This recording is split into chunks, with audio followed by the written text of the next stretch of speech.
Welcome to the Catholic Table Talk podcast. This is where everything Catholic is on the table. New episodes Thursdays at 9 a.m. Eastern on most podcast platforms. Here's your host, William Sauber.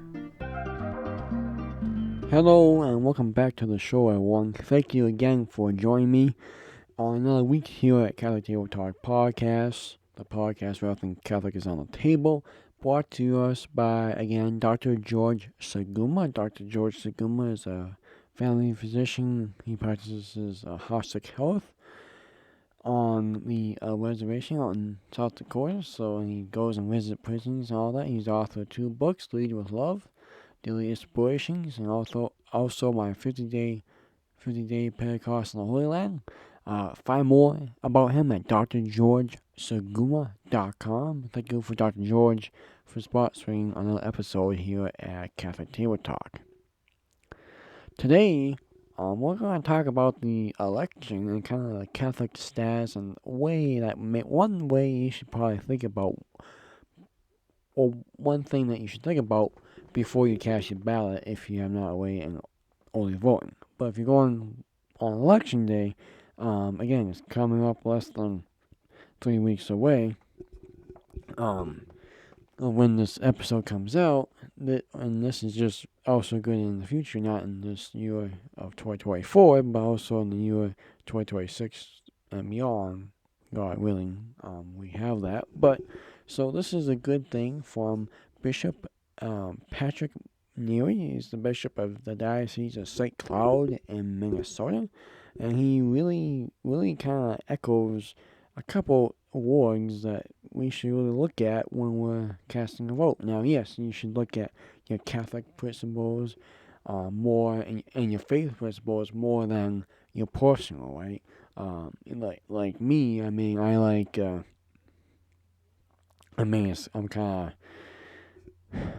I'm not really into high taxes or high gas prices or anything.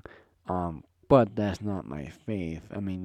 You should have your faith principles go before your personal. Even though those two things are very, very important. Let me tell you that too. But you should look at like Pope Francis says. Look at the two. No one's perfect, and sometimes we have candidates who are not really good at that due to what we see them as the religion principles. But which one do you choose? And he kind of did that on this presidential election. And I think we should take a look at that at every person, every race, Senate, Congress, whatever, local, and your school board, to your mayor, whatever the case might be. So, again, this is from Patrick Neary.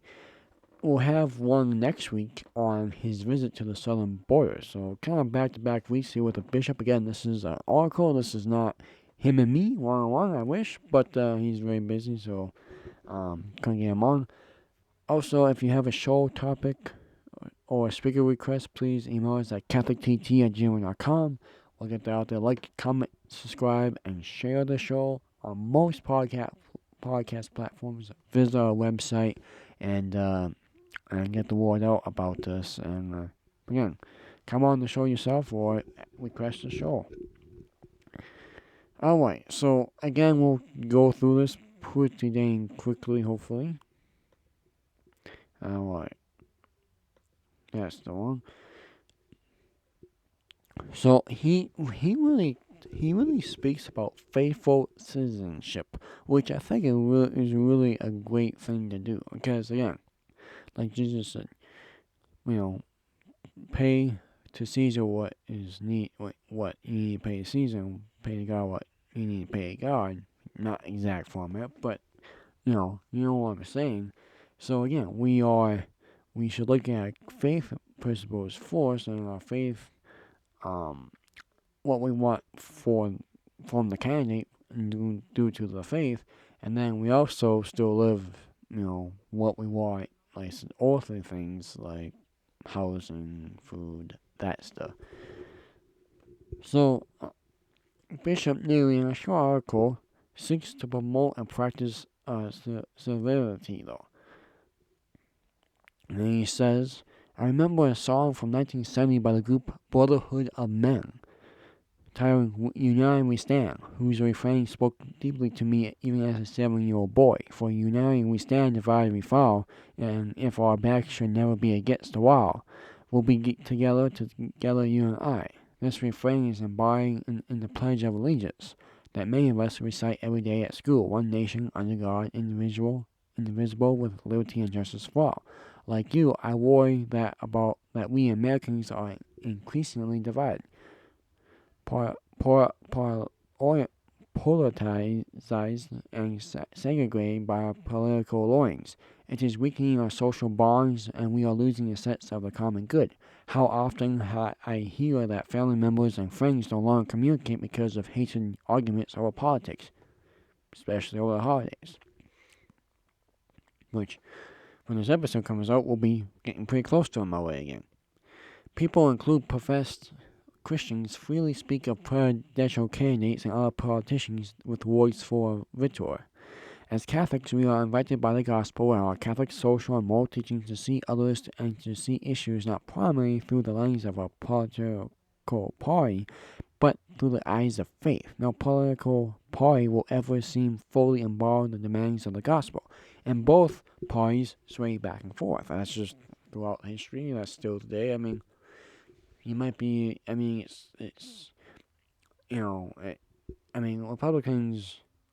Most Republicans are not for abortion, which that's what most Christians and Catholics especially should be with. Most Democrats are for abortion right now. So right there, Republicans is more faith-based due to that one topic. And that's just one topic. The kingdom of God, Bishop Neary continues, after all, is not of this world. Still, we Christians must be leavened in society to bring about a more just social order to fortify the common good. The first guiding principle of a Christian in any area is to love our neighbor as ourselves, and that includes everyone, including loving our enemies. This quote from Kathleen Doherty captures the best. Let us be done with being anti-anybody. Let us become pro-Christ and pro-love. Let us stop talking about this person and that, this nation and that. Let us begin to live Christianity. As Christians, one way that we will love our neighbor is by practicing in public life to promote the common good. It is important that we take the necessary steps to have a well-formed conscience before casting our votes. We may vote as followers of a political party, specific party, but we must remember that the first and foremost we are disciples of Jesus Christ, and that our faith and the wisdom that flows from it must guide us. Now, I've heard coworkers say this. I've heard, it's like, I don't really let my faith kind of guide me. I just kind of go with the flow. I just think what's best for me, okay? If you call yourself a Christian, if you call yourself a Catholic, I mean, if you follow God, if you have any type of faith, you should let that guide you. You should ask God to guide you, not because it's on me, like I said in the opening. To that end, he says, we should meditate and act upon these principles from Catholic social teaching to protect life and uphold the dignity of every human being, to advance the common good and to make a preferential option for the poor. It calls us to live by the principle of solidarity, which means to recognize others as our brothers and sisters and to actively work for the good. It also calls us to be better stewards of planet Earth, which a lot of people we always want to be, right? He continues, I also strongly encourage you to read Forming Consciences for Faithful Citizenship. Again, it's Forming Consciences for Faithful Citizenship, published by the U.S. bishops, to quote from the inspired document.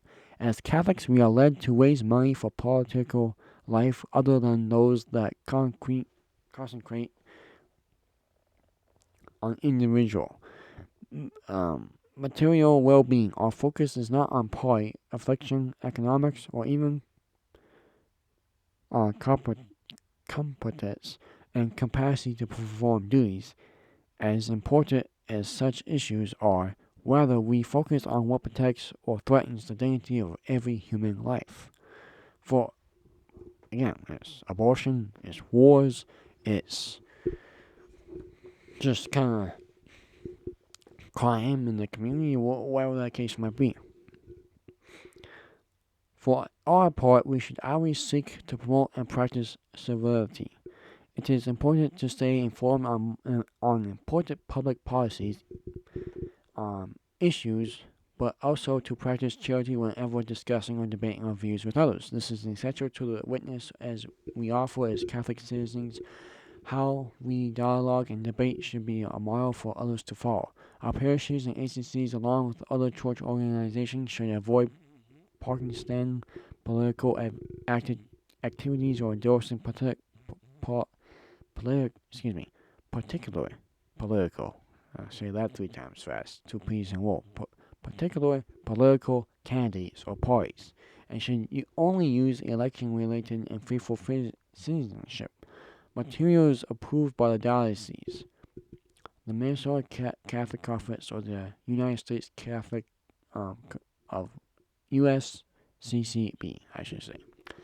Despite the worrisome and unpredictable political landscape, let us be propelled and guided by our faith to work together with people of goodwill for the common good of our land and our people. We should not hesitate to get out and vote, to communicate our concerns to elected officials, and for some to run for office or to work within our existing political parties.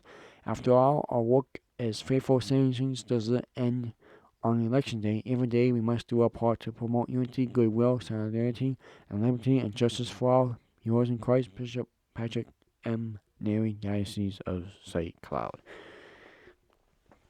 And again, to his point, I mean, like I've said on the show before, again, yes, the Catholic Church is not responsible. It's not its job to endorse or put, particular candidates as if they were, like a god, or if they were this guy, this woman, or whatever.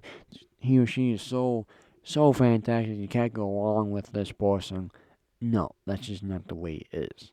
Like I said, Pope Francis kind of came out, and he did kind of endorse one presidential candidate, which is Trump. But like I said, it's kind of Trump is still not the best, but it's the lesser of 2 evils, he said. So you go with the lesser evil. That's Pope Francis. That's not me. That's not me talking about this presidential race in 2024. That's Pope Francis. But again, he's using the faith, reason for that.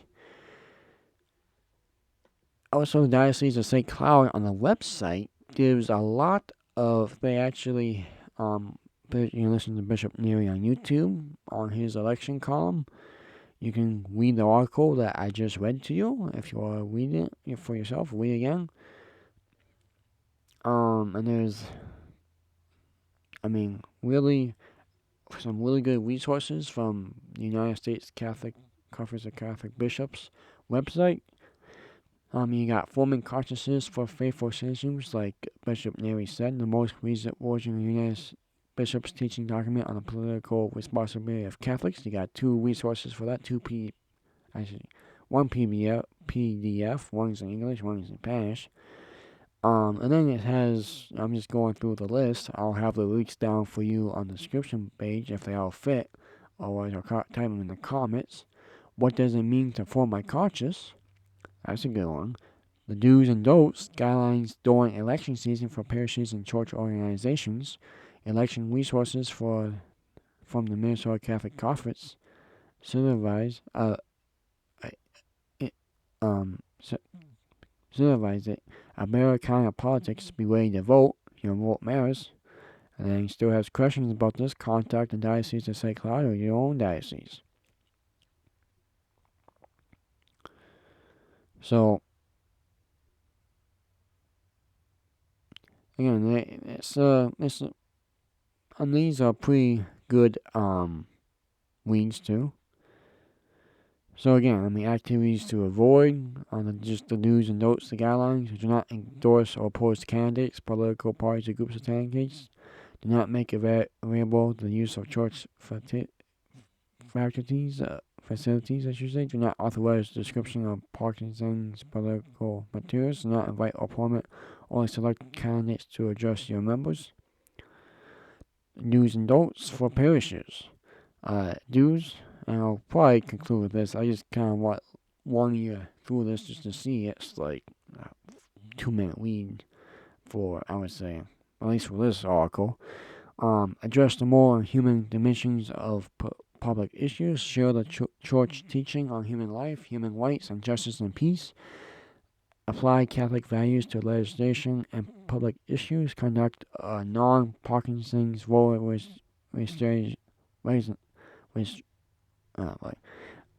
registration and drive on church property. Dispute on biased candidate questionnaires covering issues of human life, justice, and peace that have been reviewed and approved by your diocese attorney.